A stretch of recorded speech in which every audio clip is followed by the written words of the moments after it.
मिले गोरी तरिया के पार माँ। आ जाहूँ मिले बैहा तरिया के पार माँ। बैठे रहूँ मैं हाँ जो ही, बैठे रहूँ मैं हाँ जो ही तोर इंतजार माँ।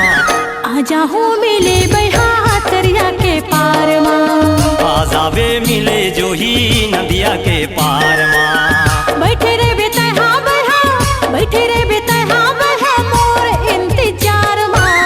आ जाहूँ मिले गोरी तरिया के पार माँ। हाँ, आ जाहूँ मिले बैहा तरिया के पार माँ।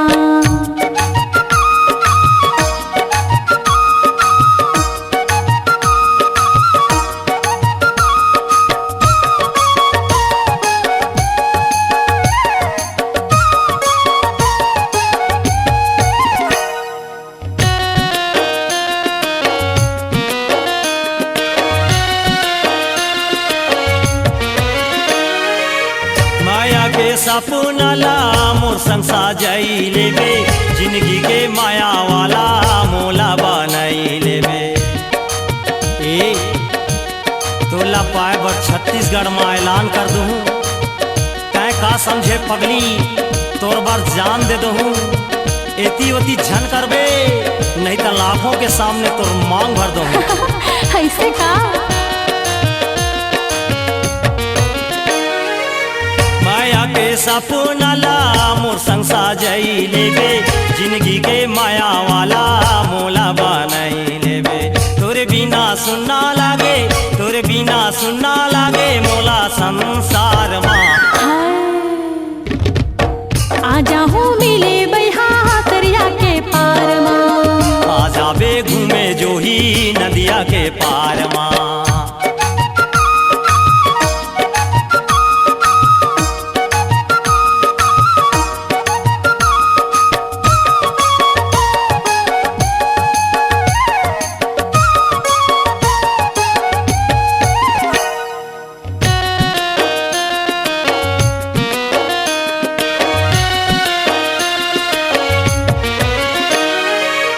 माया के सपना ला तोर संग सजाई लेते, जिंदगी के माया वाला तोरा बनाई लेते।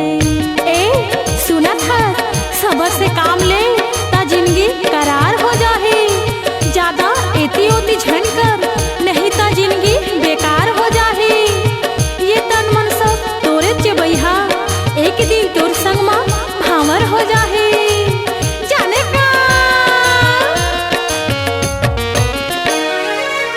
माया के सपना ला तोर संग सजाई लेते, जिंदगी के माया वाला तोला बनाई लेते।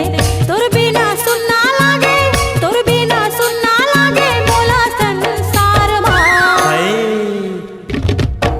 आ जाबे मिले गोरी तरिया के पार माँ।